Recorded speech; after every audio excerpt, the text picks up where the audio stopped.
इस फिल्म की शुरुआत में हमें संतों के एक कबीले को दिखाया जाता है जिनके पास एक जादुई प्राचीन मणि होती है जिसे हासिल करने के लिए कुछ खतरनाक दैत्य इनके कबीले पर हमला कर देते हैं। ये देखकर कबीले का एक बड़ा संत वो मणि कैरन नाम की एक पुजारन को देकर वहां से भगा देता है। कैरन अपनी छोटी बहन टीला को लेकर वहां से बाहर आ जाती है, पर तभी इनके सामने एक बहुत बड़ा राक्षस आ जाता है जिसे देखकर कैरन अपनी बहन को वहां से भाग जाने को कहती है। टीला तो किसी तरह वहां से भाग जाती है, मगर कैरन को वो राक्षस उठाकर ले जाता है। फिर हम मैरिक नाम की एक लड़की को देखते हैं जो एक बड़ी जमींदार के यहाँ गुलाम है। मैरिक अजीब तरह से मंत्र पढ़कर जादू सीखने की कोशिश करती रहती है। हालांकि इस राज्य में जादू टोना करना सख्त मना है, पर मैरिक जादू सीखकर खुद को इस गुलामी से आजाद करना चाहती है और इस काम में उसका मुंह बोला भाई बेन उसका साथ देता है। मैरिक आज अपने जादू से एक धुएं का सांप बनाती है, पर अगले ही पल वो सांप अचानक ब्लास्ट हो जाता है जिसकी आवाज सुनकर वो जमींदार वहां पर आ जाता है जो मरीक को ऐसे देखकर उसे बहुत डांटता है। मरीक का एक पैर बचपन से ही खराब होता है। वो जमींदार मरीक के भाई को एक काम से शहर जाने को कहता है, पर मरीक अपने भाई से कहती है कि तुम्हारी जगह मैं शहर जाऊंगी और मरीक उस गांव से शहर में आ जाती है जहां वो एक बड़े जादूगर से मिलती है जो राज्यों के सिपाहियों से छुपकर एक घर में रहता है। दरअसल ये जादूगर ही मरीक को वो जादुई मंत्र सिखाता है, पर आज वो जादूगर मरीक को बताता है कि मैं आज ही इस राज्य को छोड़कर जा रहा हूँ। यह सुनकर मरीक बहुत ज्यादा उदास हो जाती है और उस जादूगर से कहती है कि मुझे आप अपने साथ ले चलो। तो वो जादूगर मरीक से कहता है कि मैंने तुम्हारा भविष्य देखा है, तुम्हें एक खास मकसद को पूरा करना होगा क्योंकि उसी मकसद के लिए तुम्हारा जन्म हुआ है। साथ ही वो जादूगर मरीक को बताता है कि यहाँ से कुछ मील दूर एक कबीला है जहाँ तुम्हें हैमर हेड नाम का एक आदमी मिलेगा जो तुम्हारे मकसद की पहली सीढ़ी होगा।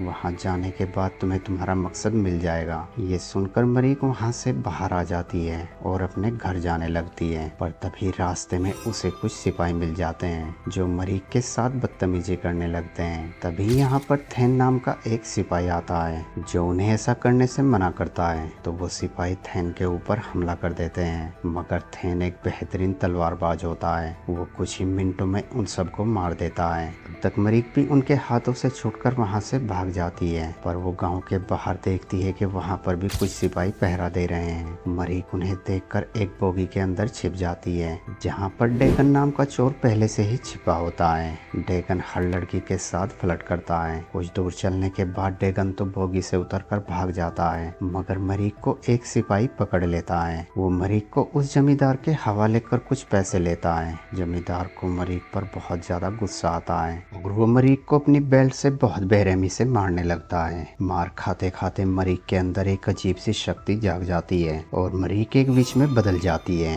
जिसके बाद मरीक उस जमींदार की आत्मा को खींच लेती है। ऐसा करते देख पास के लोग मरीक को देख लेते हैं तो मरीक वहां से भागने लगती है। मरीक अपने भाई को भी अपने साथ चलने को कहती है, मगर उसका भाई साथ जाने से मना कर देता है और मरीक को वहां से जल्दी से भागने को कहता है। उसने मरीक के पैर के लिए एक गैजेट भी बनाया होता है जिसे पहनने के बाद मरीक तेजी से भाग सकती है। मरीक अपने भाई को अलविदा कहकर वहां से निकल जाती है। काफी दूर चलने के बाद रास्ते में मरीक को थैन मिलता है जिसे कुछ सिपाहियों ने पिंजरे में कैद कर रखा होता है, मगर मरीक उससे मिले बगैर ही हैमर हेड के पास आ जाती है। हैमर हेड एक बार चलाता है जहाँ पर राज्य के सभी चोर लुटेरे इकट्ठा होते हैं। तभी दो चोर आपस में लड़ने लगते हैं। हैमर हेड के यहाँ हथियार लाना मना है। उनमें से एक चोर हैमर हेड के यहाँ हथियार लेकर आता है। ये देखकर हैमर हेड उसकी गर्दन उड़ा देता है। मरीक हैमर हेड से कहती है कि मुझे काम चाहिए, तो हैमर हेड देखता है कि मरीक का एक पैर खराब है, इसीलिए हैमर हेड उसे वहां से जाने को कहता है। तभी यहाँ कैरन की बहन टीला आती है जो हैमर हेड से कहती है कि दैत्यों ने हमारे कबीले पर हमला कर दिया है और एक राक्षस मेरी बहन को उठाकर ले गया है, इसीलिए मुझे कुछ योद्धाओं की जरूरत है।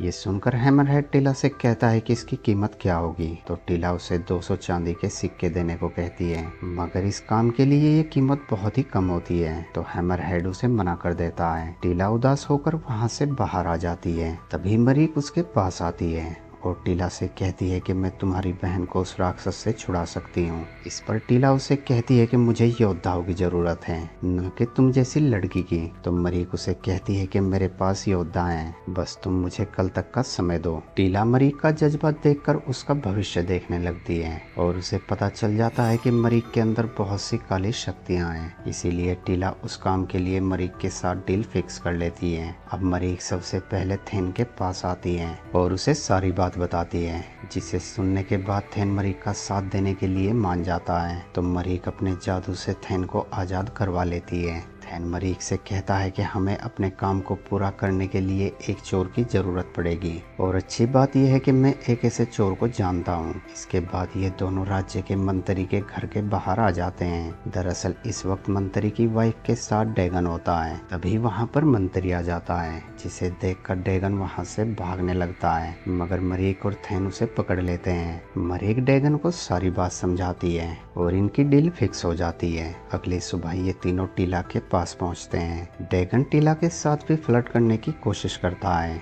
मगर टीला उसकी बातों को नजरअंदाज कर देती है। फिर टीला इन तीनों को लेकर दैत्यों के ठिकाने पर आ जाती है। यहाँ पर बहुत सारे दैत्य होते हैं, जिन्हें देखकर डैगन घबरा जाता है, मगर जब उसे पता चलता है कि टीला की बहन बहुत ज्यादा खूबसूरत है, तो डैगन उसके पास जाने के लिए मान जाता है। डैगन पानी से होते हुए एक पिंजरे के पास आता है, पर उसके अंदर टीला की बहन नहीं होती। वहीं टीला को भी इस बात का अभ्यास हो जाता है कि उसकी बहन यहाँ पर नहीं है। पर इससे पहले कि ये कुछ और कर पाते, एक दैत्य डैगन को देख लेता है और यहाँ इनके बीच फाइट होने लगती है, मगर उन दैत्यों की तादाद बहुत ज्यादा होती है। वो दैत्य इन चारों को घेर लेते हैं। एक दैत्य थेन के सीने में तलवार घुसा देता है। अपने साथी को घायल देख मरीक उन दैत्यों पर अपने जादू से हमला करती है और उन्हें लेकर वहाँ से निकल जाती है, जिसके बाद ये चारों एक अंधेरी सुरंग में आ जाते हैं। थेन का खून रुकने का नाम नहीं लेता, तो टीला उसके जख्मों को अपने जादू से ठीक करती है। अब डैगन टीला से पूछता है कि ये सारे दैत्य तुम्हारी बहन और तुम्हारे पीछे क्यों पड़े हैं, तो टीला उसे अभी कुछ भी बताने से मना कर देती है। ये सुनकर डैगन मरीक से कहता है कि मैं इस काम को अंजाम नहीं दे सकता हूँ, क्योंकि ये औरत हमसे जरूर कुछ छुपा रही है। ये कहकर डैगन वहाँ से बाहर आ जाता है। मरीक डैगन को समझाने के लिए उसके पीछे जाती है, तो वो देखती है कि बाहर दैत्य अब भी इनका इंतजार कर रहे हैं। तभी डैगन मरीक को आकर संभाल लेता है और मरीक से कहता है कि इस काम में जान का खतरा है, इसीलिए तुम भी मेरे साथ चलो।